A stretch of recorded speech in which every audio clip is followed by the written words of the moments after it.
So this is it. It's about 7 minutes from February 21st. We're still in the Aries vortex for another 7 minutes here on the Pacific. And I wanted to do a video a couple of days ago, but instead, my buddy Mario on his channel, Unscripted Liberation Codes, he did an amazing video. I'm going to link it down below. He did an amazing video on the Aries vortex. So did Cam. Forgot his last name. He's a well-known astrologer on YouTube as well. Cam did a great video on the Aries vortex as well, just kind of calling to account, you know, where your Aries vortex vision is. You know, what's the vision, what's the lie? You know, what happened, what fell through. And Mario did a great summary of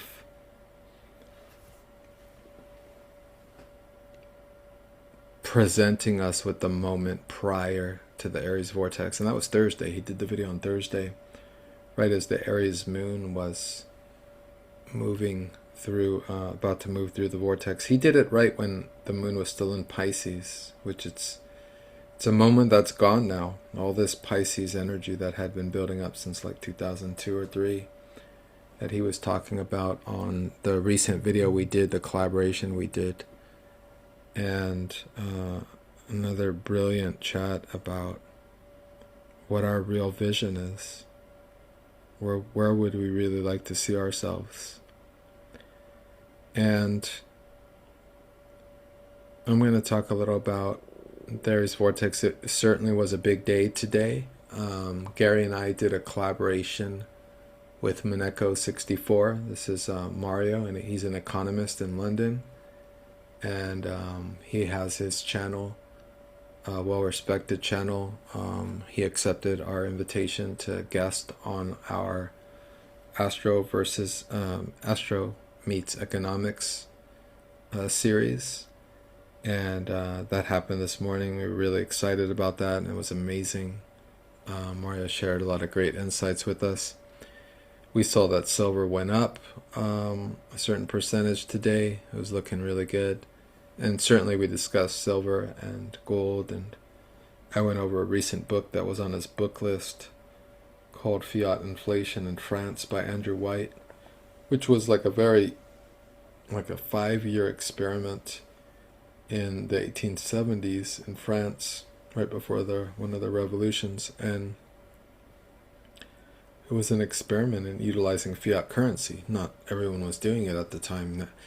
Only France was. And today we have everyone utilizing the lie of fiat currency as if it's a real currency or has real value, when you could just print it. You could just print more when there's no money or this or that. Just print more to buy this or to buy that. But of course it's a little deeper than that. But it's also really just as simple as that. And here today, a lot of things occurred. I think it was announced early today that Trump's tariffs were denied by the Supreme Court. I think we had some more disclosure released today, and this was, I think, kind of UFO alien type stuff. I don't think much of that stuff, because I've been studying that for 30 years. And like, what do you mean disclosure? I mean, this is, if you want to know what it is, like, there's been information on it for a long time. So that stuff I don't understand so much in terms of like what that even means. However, those are some interesting events that took place today. I had predicted that on the eclipse there could be, and that was, the eclipse would have been on the 17th, so a couple days ago, 3 days ago. And I'd predicted, because the eclipse was in 28 Aquarius, that it would square Uranus at 27-28 direct in Taurus, and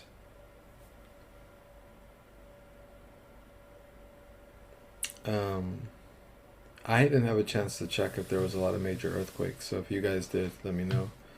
Nothing that I noticed. I know there were some things going on for sure, but nothing I noticed. As far as how it feels,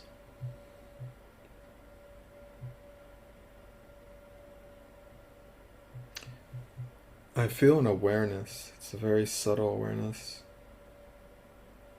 But today and yesterday were really special for me because we had snow where I was at, and that's pretty extreme for my area. I think the last time we had snow like this was 4 or 5 years ago, and it wasn't even in this area where I'm at now. It was in another area. Here in the area that I'm at, it doesn't even really get that snowy in the heart of a cold winter. It's in the other more higher areas. But I mean, we had snow right outside my window. It was just like it was amazing. It was beautiful, and some really amazing connections with animals and other humans in these last couple days that I really appreciate. And just a very special Aries vortex transition. And I'm very happy that this energy will be revisiting it. I mean, this is the middle of a huge cycle that will culminate in 2032. And this came up in the chat with Mario. It was kind of the after chat, so it wasn't on video. But you guys will see the video too, because I'll post it right after, right before this. Probably right after, or I don't know. It's like 3 videos now that I'm going to post. But we were talking about what 2032 means and 2030. The whole rush of the World Economic Forum to get certain laws passed or certain things established by 2030, and some other things that are occurring in 2031 that I've talked about with one of my teachers, and also the conversation with Mario about what certain economists have said about 2032, interestingly enough. And what it is that we're at a space now where the Aries vortex is going to be re-energized at different points throughout this and next year as we transition to the right angle cross of the sleeping phoenix next. It's already next year. It's so fast. It's like next January, February. So that's already in a year, almost less than a year now that we're halfway through February. And the Aries vortex is pivotal in this because once Uranus goes into Gemini, that's it. All the outer planets are in air and fire. And so the force, the energy is not grounding humanity. Our consciousness is being lifted up and it's activating through us in new ways. And this is the shift that we're feeling through this Aries vortex. Some things are awakening within us and some things are dissolving away. We've lost in this last week, and we've also gained anew. And now we're in the shadowlands of the eclipse as of Tuesday, and that will be until the total lunar eclipse of March 3rd, which will be the last lunar eclipse until New Year's of 2029. So we're entering in a new eclipse cycle, and I mentioned some of the effects on our financial markets and the financial systems. Obviously, we're still looking at a new financial system coming into being, however long that will be. And we're also looking at the recent crashes that occurred in the markets, and that happening, of course, several weeks before eclipses. And so after the March 3rd, as we move towards Mercury turning direct after it's retrograde on, well, in about 8 days. There's going to be a period of retrograde, and then it will come direct right around spring equinox, March 20th. And this will be, talk about year of the fire horse. All the planets will be revisiting this point here, this Aries vortex point, which will be continually being activated by this Pluto and Uranus sextile. So all the planets will be ushered in through this point. Once Venus goes through on March 6th, 7th, and 8th, that'll be very interesting for our financial system, and certain things could happen and occur. And then we have the equinox on March 20th, 21st, and all the planets, including the sun will conjunct Aries vortex right around equinox. And as we move through that, we'll have a stellium in Aries. And this will be more towards April, where the energy will be building up to its culmination in a very intense emotional cycle. And that's going to be powerful, and that'll be around April 10th to April 18th that we have this like 8 planet stellium, including Chiron. And perhaps questions you can ask yourself as we move forward with this day and this Aries vortex, and now the Aries vortex, at least its day, has now passed. It's about 12:05. So as we move beyond this day, just feel into how this day was different. Did something shift today? Did your perception pick up something new, some new awareness?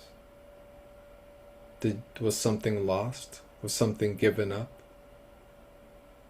Did something come crashing down? Was there an acceptance or a realization of something that is no longer viable in your life? And if so, then what is for the new moment? The new moment is, of course, to ask, well, what else is possible? And that's the promise of the Aries vortex. And that's where we're at. That's where we're all at with our Aries vortex vision, is what else is possible here?